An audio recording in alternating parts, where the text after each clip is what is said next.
ఔపయ భక్తులు రెండవది. చాలా చాలా చాలా చాలా చాలా చాలా చాలా చాలా ఇంపార్టెంట్ అండి, చాలా ముఖ్యమైనటువంటిది ఔపయ భక్తులు. ఏంది మరి ఈ ఔపయ భక్తుల గురించి చూసినట్లయితే జాగ్రత్తగా వినాలి. ఇది ఏంది అసలు ఈ ఔపయ భక్తుల గురించి చూసినట్లు అయితే, ఈ ఔపయ భక్తులకే ఇంకొక పేరు ఉపవిభక్తులు అని పేరు. ఉపవిభక్తులకే ఇంకొక పేరు ఏం పేరు అని అంటే ఉపవిభక్తులు. అసలు ఉపవిభక్తి అని అంటే ఏంది? విభక్తికి సమీపములో అని అర్థం. విభక్తికి సమీపములో అని అర్థం. సమీపము, ఉప అంటే సమీపములో అని అర్థం. ఉపవనం అని అన్నాము, వనానికి సమీపములో. ఉప ముఖ్యమంత్రి, ముఖ్యమంత్రికి సమీపంలో, అట్లా అన్నమాట. అంటే విభక్తికి సమీపములో అని అన్నమాట, విభక్తికి సమీపములో. మరి ఏం సార్ ఈ ఔపవిభక్తులు అని అంటే, ఇప్పుడు నేను ఒక ఉదాహరణ చెప్తాను, జాగ్రత్తగా గమనించాలి. గోతి ప్లస్ లో అని అన్నాము. గోతి ప్లస్ లో ఏమవుతుంది? గోతిలో అని తెలుసు అందరికీ చాలా వరకు. మరి ఇప్పుడు గోతి ప్లస్ లో, గోతిలో అనేటువంటిది అందరికీ తెలుసు, జాగ్రత్తగా గమనించాలి. ఇప్పుడు ఇక్కడ విభక్తి ప్రత్యయం ఏమున్నది? విభక్తి ప్రత్యయము లో, ఇది విభక్తి ప్రత్యయము. గోతి అనేటువంటిది, గోతి అంటే వెల్ అంటే బావి, ఇది నామము, దాని పేరు గోతి, ఇది నామము. ఓకే, ఇప్పుడు నామము విభక్తి ఇక్కడ రెండు ఉన్నాయి. ఇప్పుడు అంటే ఇక్కడ చూడండి, ఈ గోతి అనేటువంటి పదం ఎట్లా ఏర్పడుతుంది? మళ్ళీ ఎట్లా ఏర్పడుతుంది? గోయి ప్లస్ తి, గోయి ప్లస్ తి అయితేనే గోతి అవుతుంది. ఓకే, మరి నామానికి విభక్తి ప్రత్యయానికి మధ్య చేరేటువంటి ప్రత్యయాలను అంటే, ఇప్పుడు జాగ్రత్తగా మళ్ళీ రాస్తాను చూడండి. ఇప్పుడు గోయి ప్లస్ గోతి ప్లస్లో, గోయి ప్లస్ తి ప్లస్ లో ఈజ్ ఈక్వల్ టు గోతిలో. ఓకే, ఇది నామం, రైట్. లో అనేది విభక్తి, రైట్. ఇప్పుడు నామానికి విభక్తి ప్రత్యయానికి మధ్య వచ్చినటువంటి ప్రత్యయం ఇది తి. తి దీనిని ఏమంటారంటే ఔపవిభక్తిక ప్రత్యయం అని అంటాం. ఎట్లా సార్ ఇది? నామానికి విభక్తి ప్రత్యయానికి మధ్య వచ్చి చేరేటువంటి ప్రత్యయాలను ఔపవిభక్తికాలు అని అంటారు, అవే ఉపవిభక్తులు. అదే విభక్తికి సమీపంలో ఉన్నాయి, విభక్తికి సమీపంలో ఉన్నాయి. ఇంకొక నిర్వచనం చెప్తా చూడండి. నామానికి, నామం ఇది, నామానికి విభక్తి ప్రత్యయము చేరడానికన్నా ముందు, విభక్తి ప్రత్యయము చేరడానికన్నా ముందు అంటే నామానికి గోయి అనేటువంటి పదానికి విభక్తి ప్రత్యయము లో అనేటువంటి ప్రత్యయము చేరడానికన్నా ముందు ముందు వచ్చి చేరేటువంటి ప్రత్యయాలను ఏమంటారు అని అంటే ఔపవిభక్తికాలు అంటారు. అంటే ఎప్పుడైనా కానీ ఔపవిభక్తి ప్రత్యయాలు అనేటువంటివి విభక్తి ప్రత్యయాలకు ముందు వచ్చి చేరుతాయి. ఔపవిభక్తిక ప్రత్యయాలు అనేవి మరి విభక్తి ప్రత్యయాలకు ముందు వచ్చి చేరుతాయి. ఇంకొక ఉదాహరణ తీసుకున్నాం ఇక్కడ. ఇప్పుడు మరి ఇక్కడ వచ్చి చేరినటువంటి ఏంటిది ఈ ప్రత్యయము అని చూసినట్లయితే తి. తి ఇది ఔపవిభక్తికం. ఇంకో ఉదాహరణ జాగ్రత్తగా గమనించాలి. ఇంకొక ఉదాహరణ ఊరు, ఊరు ప్లస్ లో, ఊరు ప్లస్ లో అనేటువంటివి ఏమవుతుందని అంటే ఊరిలో అనేది అవుతుంది. ఊరు ప్లస్ లో, ఊరిలో. ఇప్పుడు ఊరిలో అన్నప్పుడు ఇక్కడ ఊరు అనేది నామము, లో అనేటువంటిది విభక్తి ప్రత్యయము. ఊరు అనేదేమో నామము, లో అనేది విభక్తి ప్రత్యయము. ఓకే, ఊరు అనేది నామము, లో అనేది విభక్తి ప్రత్యయము. ఈ ఊరుకు లో అనేటువంటి విభక్తి ప్రత్యయం చేరడానికన్నా ముందు వచ్చి ఒక ప్రత్యయం వచ్చి చేరింది. ఊరిలో అన్నప్పుడు ఇక్కడ ఈ అనేటువంటి ప్రత్యయం చేరింది. ఈ అనేటువంటిది ఔపవిభక్తికము అవుతుంది. ఈ అనేది ఔపవిభక్తికం అవుతుంది. ఇంకో ఉదాహరణ చెప్తాను, జాగ్రత్తగా వినాలి. కన్ను ప్లస్ లో, కన్ను ప్లస్ లో, కన్ను ప్లస్ లో లేకపోతే కన్ను ప్లస్ తో అని అన్నాం. కన్ను ప్లస్ తో ఏమవుతుంది? కంటితో అవుతుంది. కంటితో, కన్ను ప్లస్ తో కంటితో. ఇక్కడ కన్ను అనేటువంటిది నామము, నామవాచకం. తో అనేటువంటిది విభక్తి. ఈ విభక్తి ప్రత్యయం చేరడానికన్నా ముందు ఇక్కడ ఒక ప్రత్యయం వచ్చి చేరింది, అదే టీ. అదే టీ. అంటే ఇక్కడ ఔపవిభక్తికాలు ఏమేమి అక్షరాలు వస్తాయనంటే ఈ వస్తుంది, టీ వస్తుంది, తి. ఈ మూడండి. ఈ కింది వాటిలో ఔపవిభక్తికాన్ని గుర్తించండి. ఈ కింది వాటిలో ఔపవిభక్తికం ఉన్నటువంటి పదాన్ని గుర్తించండి అని అంటాడు. ఈ కింది వాటిలో ఔపవిభక్తిక పదాన్ని గుర్తించండి, ఈ కింది వాటిలో ఔపవిభక్తిక పదం ఉన్నటువంటి దాన్ని గుర్తించండి అని అడగడానికి అవకాశం ఉంటుంది. ఈ టీ తి, ఈ టీ తి అనేటువంటి ఔపవిభక్తికాలు. ఈ ఔపవిభక్తికాలు అనేటువంటివి పదాల తర్వాత ఆగమంగా కానీ ఆదేశంగా కానీ వస్తాయి. ఆగమంగా కానీ అంటే ఏంటంటే ఒకదాని తర్వాతనైనా వస్తుంటాయి. ఆదేశంగా అంటే ఒకదాని ప్లేస్లోనైనా రావడానికి అవకాశము ఉన్నది. ఆదేశం అని అంటే ఒకదాని ప్లేస్లో ఇంకోటి రావడాన్ని ఆదేశం అని అంటారు. ఆగమంగా అంటే అదనంగా రావడాన్ని ఆగమము అంటాం. ఈ ఈటీతీలు అనేటువంటివి ఔపవిభక్తికాలు. ఔపవిభక్తికాలు ఏంటివి? ఇప్పుడు ఈ రైట్, ఈటీతి. కొన్ని ఉదాహరణలు చూద్దాం. ఊరు ప్లస్ లో, ఊరిలో. ఇక్కడ ఉన్నటువంటి ఔపవిభక్తికం ఏంటంటే ఈ ఊరిలో, ఊరు ప్లస్ లో, ఊరిలో. రైట్. ఇంకో ఉదాహరణ వారు ప్లస్ నీ. వారు ప్లస్ నీ ఏమవుతుందని అంటే వారిని అని అన్నప్పుడు ఇక్కడ వచ్చినటువంటి ఔపవిభక్తికము ఈ. నెక్స్ట్ ఇంకొక ఉదాహరణ జాగ్రత్త వినాలి. నేయి ప్లస్ తి లేకపోతే నేయి ప్లస్ తో అని అన్నామనుకోండి, అప్పుడు ఏమవుతుంది? నేతితో అవుతుంది. నేతితో అంటే ఇక్కడ వచ్చినటువంటి ఔపవిభక్తికం ఏంటంటే తి. ఇక్కడ ఈ వస్తుంది, ఇక్కడ తి వస్తుంది. నెక్స్ట్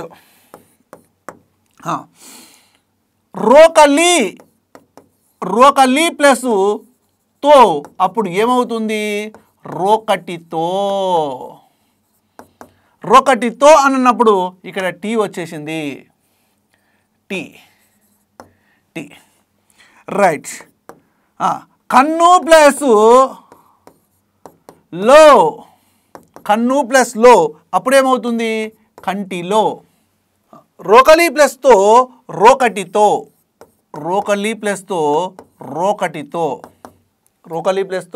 రోకటితో, ఇక్కడ ఏమొచ్చింది అని అంటే ఇక్కడ టీ అనేటువంటిది వచ్చింది.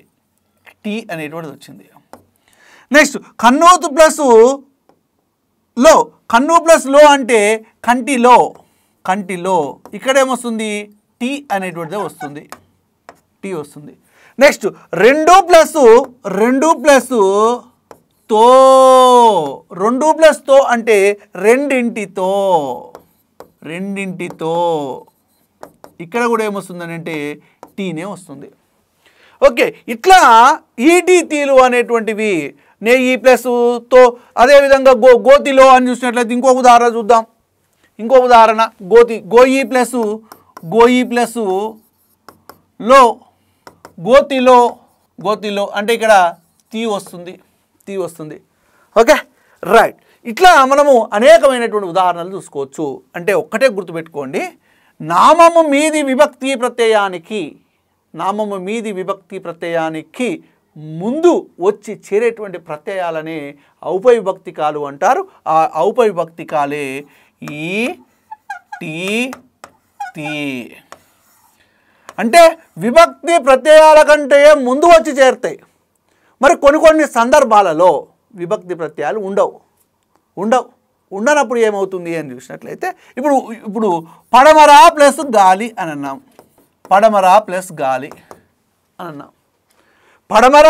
గాలి అని అన్నప్పుడు ఏమవుతుంది? యాక్చువల్గా పడమర ప్లస్ గాలి పడమటి గాలి అవుతుంది. పడమర ప్లస్ గాలి పడమటి గాలి. ఇక్కడ ఏమొచ్చింది? టీ అనేటువంటిది ఔపవిభక్తికి వచ్చింది. మరి గాలి అనేటువంటిది విభక్తి ప్రత్యయం కాదు కదా. అంటే కొన్ని సందర్భాలలో విభక్తి ప్రత్యయాలు రాకున్నా కానీ ఔపవిభక్తిక ప్రత్యయాలు అనేటువంటివి వస్తాయి. ఇంకొక ఉదాహరణ చెప్తాను. రాయి ప్లస్ మీద, రాయి ప్లస్ మీద అన్నప్పుడు ఏమవుతుంది? రాతి మీద. రాయి ప్లస్ మీద రాతి మీద. ఓకే, ఇక్కడ ఏమొచ్చింది? తీ వచ్చింది. కానీ మీద అనేటువంటిది విభక్తి ప్రత్యయము కాదు. అంటే విభక్తి ప్రత్యయాల కన్నా ముందు వచ్చి చేరేటువంటి ప్రత్యయాలను మాత్రమే మనం ఔపవిభక్తిక ప్రత్యయాలు అని అన్నాము. కానీ ఇక్కడ విభక్తి ప్రత్యయాలు రాలేదు. రైట్, ఇంకో ఉదాహరణ చెప్తాను. గది ప్లస్ లో. గది ప్లస్ లో అన్నప్పుడు గదిలో అవుతుంది కదా. ఇక్కడ ఏమైనా విభక్తి ప్రత్యయాలు వచ్చి చేరినాయా అంటే ఏం చేరలే. ఇప్పుడు దొరా ప్లస్ నో, దొరను. ఇక్కడ ఏమైనా విభక్తి ప్రత్యయాలు చేరినాయా? ఇక్కడ కూడా చేరలే. దొరా ప్లస్ ను దొరా. కుక్క, కుక్క ప్లస్ తో, కుక్కతో. ఇక్కడ కూడా విభక్తి ప్రత్యయాలు చేరలేదు. మరి ఈ పదాలు మరి విభక్తి ప్రత్యయాలు ఉన్నా కానీ విభక్తి ప్రత్యయాల కంటే ముందు మరి ఔపవిభక్తికాలు చేరలేదు. మరి అటువంటి పదాలని ఏమంటారు అని అంటే అనౌపవిభక్తిక పదాలు అని అంటారు. అనౌప పదాలు అని అంటారు. అంటే విభక్తి ప్రత్యయాలు చేరినా కానీ, విభక్తి ప్రత్యయాలు వచ్చినా కానీ, విభక్తి ప్రత్యయాల కంటే ముందు ఔపవిభక్తిక ప్రత్యయాలు చేరకపోతే అటువంటి పదాలను ఏమంటారంటే అనౌపవిభక్తిక పదాలు అని అంటారు. అంటే ఇప్పుడు గోతిలో అన్నాము. గోతిలో అనేదేమో ఔపవిభక్తిక పదము. ఎందుకనంటే ఇక్కడ ఔపవిభక్తికం కలిగి ఉన్నది కాబట్టి. గదిలో అన్నప్పుడు ఇక్కడ ఔపవిభక్తికం లేదు కాబట్టి అనౌపవిభక్తిక పదము. అంటే విభక్తి ప్రత్యయము కలిగి ఉన్నది కానీ ఔపవిభక్తికము లేదు కాబట్టి ఇది అనౌపవిభక్తికము. ఇక్కడ గోతిలో అన్నప్పుడు విభక్తి ప్రత్యయం ఉన్నది, ఔపవిభక్తికము రెండూ ఉన్నది కాబట్టి ఇది ఔపవిభక్తిక పదము. ఎట్లా అడుగుతున్నాడు బిట్టు అని అంటే ఏదైనా ఒక వాక్యం ఇచ్చి ఆ వాక్యంలో ఉన్నటువంటి ఔపవిభక్తికాన్ని గుర్తించండి అని అంటున్నాడు. కాలికి బుద్ధి చెప్పారు అనే వాక్యములో ఉన్నటువంటి ఔపవిభక్తికాన్ని గుర్తించండి. ఎక్కడుంది? ఎక్కడ టీ కనపడతలేదు, మరి ఉంటే ఏముండాలి? ఈ ఉండాలి. ఇక్కడ చూడండి, కాలికి అని అన్నప్పుడు దీన్ని ఎట్లా రాసుకోవచ్చు? కాలు ప్లస్ ఖీ, ఇది విభక్తి ప్రత్యయము. కాలు అనేటువంటిది ఏ విధంగా మారింది? ఈగా మారింది. కాబట్టి కాలు ప్లస్ ఖీ ఏమవుతుంది? కాలికి అవుతుంది. కాబట్టి ఇక్కడ ఈ అనేటువంటి ఔపవిభక్తికం చేరింది. కాబట్టి ఈ వాక్యములో ఉన్నటువంటి ప్రత్యయం ఏంటంటే ఔపవిభక్తిక ప్రత్యయము ఈ. రెండవది జాగ్రత్తగా గమనించాలి. రెండవది రాతిని శిల్పంగా మలిచారు. రాతిని శిల్పంగా మలిచారు అనేటువంటి వాక్యములో ఉన్నటువంటి ఔపవిభక్తికాన్ని గుర్తించండి అన్నాం. ఇప్పుడు ఉన్నటువంటి దాంట్లో చూసినట్లయితే తీ ఉంది, ఓకే బాగానే ఉంది. ఇక్కడ నీ అనేటువంటిది ప్రత్యయము, విభక్తి ప్రత్యయం, దానికంటే ముందే వచ్చింది కాబట్టి రాయి ప్లస్ నీ అవుతుంది. రాయి ప్లస్ నీ, రాతిని. కాబట్టి ఇక్కడ ఉన్నటువంటి ఔపవిభక్తికము తి. ఇంటికి వెలుగు ఇల్లాలు. నిజంగా ఇల్లాలే అంట. ఇంటికి వెలుగు అంటావా ఇల్లాలు? లైట్లు బంద్ చేయాలన్నమాట. మరి ఇంటికి వెలుగు ఇల్లాలు అని అన్నప్పుడు ఇల్లాలు అంటే భార్య అన్నమాట. ఓకే, ఇందులో మరి ఔపవిభక్తిక ప్రత్యయం ఏముందని అని చూసినట్లయితే ఇంటికి అని అన్నప్పుడు ఇల్లు ప్లస్ కీ, అప్పుడు ఏమవుతుందని అంటే ఇంటికి అవుతుంది. ఇంటికి అన్నప్పుడు ఇక్కడ టీ అనేటువంటిది వచ్చింది కాబట్టి ఇంటికి వెలుగు ఇల్లాలు అనేటువంటిది దాంట్లో ఉన్నటువంటి ప్రత్యయము టీ. ఇంకో ఉదాహరణ తీసుకుందాం. కుక్కలు అధికంగా ఉన్నాయి. ఊరిలో కుక్కలు అధికంగా ఉన్నాయి. ఊరిలో కుక్కలు అధికంగా ఉన్నాయి అనేటువంటి వాక్యంలో ఔపవిభక్తికాన్ని గుర్తించండి అని అన్నాడు. ఇప్పుడు ఊరిలో అన్నప్పుడు ఇక్కడ దీన్ని ఎట్లా రాసుకుంటామని అంటే ఊరు ప్లస్ లో. ఊరు ప్లస్ లో ఏమవుతుంది అని అంటే ఊరిలో అవుతుంది. ఇందులో ఉన్నటువంటి ఔపవిభక్తికం ఏంటిదని అంటే ఈ. ఇందులో ఉన్నటువంటి ఔపవిభక్తికం ఏంటంటే ఈ. ఓకేనా? రైట్. ఇవి ఉదాహరణలు, అంటే వాక్య ఉదాహరణలు ఔపవిభక్తికాలకు సంబంధించినటువంటివి. ఒక్కడే గుర్తుపెట్టుకోండి, ఔపవిభక్తికాలు అంటే ఈ, టి, తి. నామానికి విభక్తి ప్రత్యయము చేరడానికన్నా ముందు వచ్చి చేరేటువంటి ప్రత్యయాలను ఔపవిభక్తికాలు అని అంటారు. ఓకే, దీంతో మనకు రైట్ ఔపవిభక్తికాలు అనేటువంటివి కంప్లీట్ అయిపోయినాయి. అంటే మొత్తం 7 రకాలని చెప్పాను కదా విభక్తులు. అందులో సాధారణ విభక్తులు కంప్లీట్ అయిపోయినాయి, ఔపవిభక్తులు కంప్లీట్ అయిపోయినాయి. తర్వాత ఇంకేముంటాయనంటే పురుష ప్రత్యయాలు అనేటువంటివి తెలుసుకోవాలి. అంటే పురుష ప్రత్యయాలు అనేటువంటివి తెలుసుకుంటాం. Okay right. పురుష ప్రత్యయాలు. పురుష ప్రత్యయాలు ఏంటి సార్ పురుష ప్రత్యయాలు అంటున్నారు? పురుష అంటే పురుషులకు మాత్రమే సంబంధించినటువంటి ప్రత్యయాలా ఇవి? కాదు. పురుష మీన్స్ పర్సన్ అన్నట్టు. పురుష అంటే పర్సన్, వ్యక్తి అని అర్థం. పురుష అని అంటే వ్యక్తి. ఓకే, మరి ఇక్కడ పురుష అని అంటే జాగ్రత్తగా వినాలండి. పురుష అని అంటే వ్యక్తి అని అర్థం, పర్సన్ అని అర్థం. పురుషులు 3 రకాలని చెప్పుకుంటాం మనము. ఉత్తమ పురుష, మధ్యమ పురుష, ప్రథమ పురుష. అసలు ఉత్తమ పురుష అంటే ఏంటి? ఉత్తమ పురుష అని అంటే ఏమిటి? మధ్యమ పురుష అని అంటే ఏమిటి? ప్రథమ పురుష అని అంటే ఏమిటి? ప్రథమ పురుష అంటే ఏమిటో చూడాలి. ఉత్తమ పురుష, మధ్యమ పురుష, ప్రథమ పురుష. ఉత్తమ పురుష అంటే ఏం లేదండి, మాట్లాడేవాని గురించి తెలిపేది ఉత్తమ పురుష. ఇప్పుడు నేను మాట్లాడుతున్నాను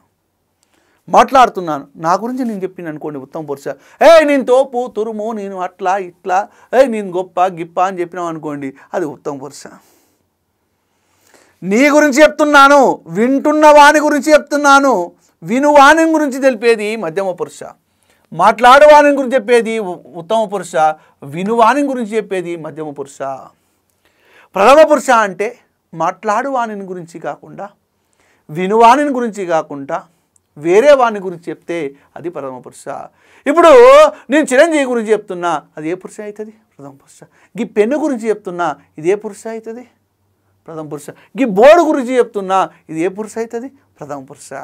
పవన్ కళ్యాణ్ గురించి చెప్తున్నా, అదే పురుష అవుతుంది? ప్రథమ పురుష. నా గురించి నేనే చెప్పుకుంటున్నా, అదేమవుతుంది? ఉత్తమ పురుష. నువ్వు మంచి చదువుకోవాలరా, నువ్వు మంచి చదువుకోవాలరా అని స్టూడెంట్కి చెప్తున్నా నేను. స్టూడెంట్ వింటున్నాడు వాడు, అరే నువ్వు మంచి చదువుకోవాలరా, లేకపోతే ఉద్యోగం రాదురా, ఏ రోజు చెప్పింది ఆ రోజు చదువుకోవాలరా అని చెప్తున్నా స్టూడెంట్కు నేను. చెప్తున్నప్పుడు వాడు ఏ పురుష అవుతాడు చెప్పండి? మధ్యమ పురుష. అంటే మాట్లాడేవాని గురించి చెప్పేది ఉత్తమ పురుష, వినువాని గురించి తెలిపేది మధ్యమ పురుష. మాట్లాడేవాని గురించి కాకుండా, వినువాని గురించి కాకుండా వేరే వాళ్ళ గురించి చెప్పేది ఏమవుతుందంటే ప్రథమ పురుష. ఓకేనా? రైట్. ఇప్పుడు పురుష ప్రత్యయాలు అనేటువంటివి ఎన్ని రకాలుగా ఉంటాయి అంటే 3 రకాలుగా ఉంటాయి. ఒకటి ఉత్తమ పురుష ప్రత్యయాలు, ఉత్తమ పురుష ప్రత్యయాలు. తర్వాత మధ్యమ పురుష ప్రత్యయాలు, మధ్యమ పురుష ప్రత్యయాలు. రైట్. నెక్స్ట్ ప్రథమ పురుష ప్రత్యయాలు, ప్రథమ పురుష ప్రత్యయాలు.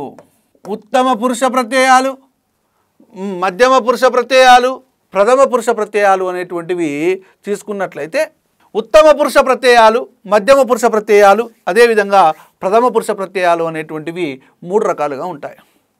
ఉత్తమ పురుష అంటే ఫస్ట్ పర్సను, మధ్యమ పురుష అంటే సెకండ్ పర్సను, ప్రథమ పురుష అంటే థర్డ్ పర్సన్. అదే ఇంగ్లీష్లో first person, second person, third person అని 3 రకాలుగా ఉంటాయి కదా, అవే ఇవి. ఓకే, ఉత్తమ పురుష ప్రత్యయాలు మళ్ళీ ఇవి 2 రకాలు. ఒకటి ఏకవచన ప్రత్యయాలు, ఏకవచన ప్రత్యయాలు, అదేవిధంగా బహువచన ప్రత్యయాలు. ఏకవచన అంటే తన గురించి తాను చెప్పుకుంటుంది, తన గురించి తాను చెప్పుకోవడము అంటే నేను, నేను నేను అనేటువంటిది ఉంటుంది. ఈ నేను అనేటువంటి దాంట్లో ప్రత్యయం ఉంటుంది చూసిర్రా, ఈ ను అనేటువంటిది ప్రత్యయం అవుతుంది.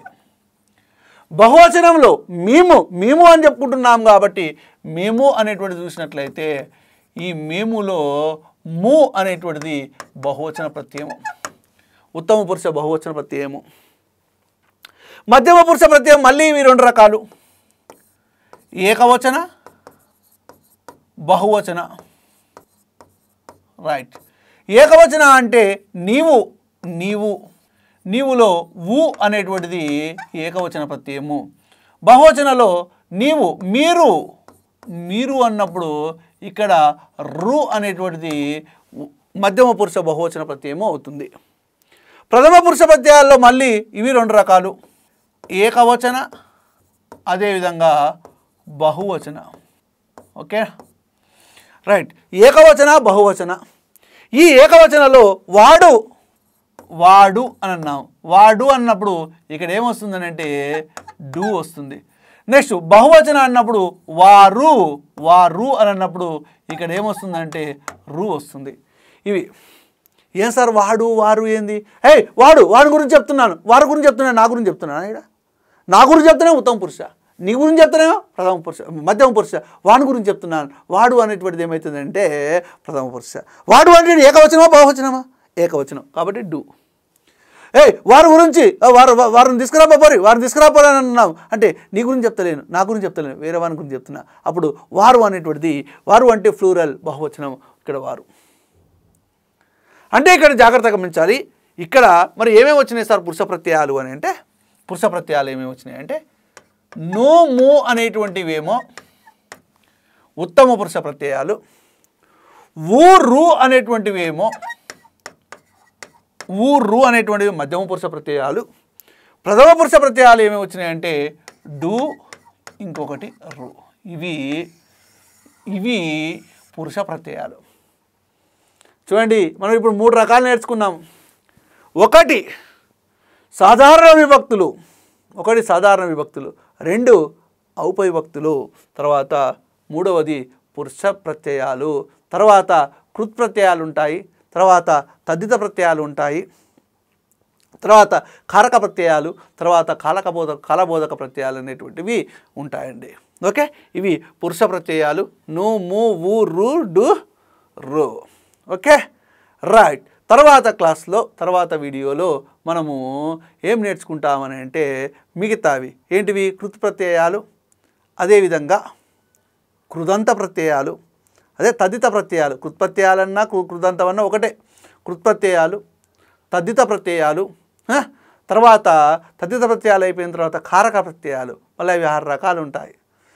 తర్వాత కాలబోధక ప్రత్యయాలు అనేటువంటివి తెలుసుకుంటాం. అది అయిపోతే మనకు ప్రత్యయాలు అనేటువంటి టాపిక్ క్లోజ్ అవుతుంది. ఈ ప్రత్యయాల గురించి తప్పనిసరిగా బిట్ అనేటువంటిది అడుగుతాడు. ఈ కింది వాటిలో పురుష ప్రత్యయాన్ని గుర్తించండి, ఈ కింది వాటిలో ఔపవిభక్తికాన్ని గుర్తించండి. ఒక వాక్యం ఇచ్చి ఆ వాక్యంలో ఉన్నటువంటి ఔపవిభక్తికాన్ని గుర్తించండి. మరి ఏకవచన విభక్తి ప్రత్యయాలు ఏంటివి, బహువచన విభక్తి ప్రత్యయాలు ఏంటివి, ఉభయ విభక్తులు ఏంటివి, మరి పూర్వప్రత్యయాలు ఏంటివి, పరప్రత్యయాలు ఏంటివి, అన్ని రకాలుగా అనడానికి అవకాశం ఉంటుంది.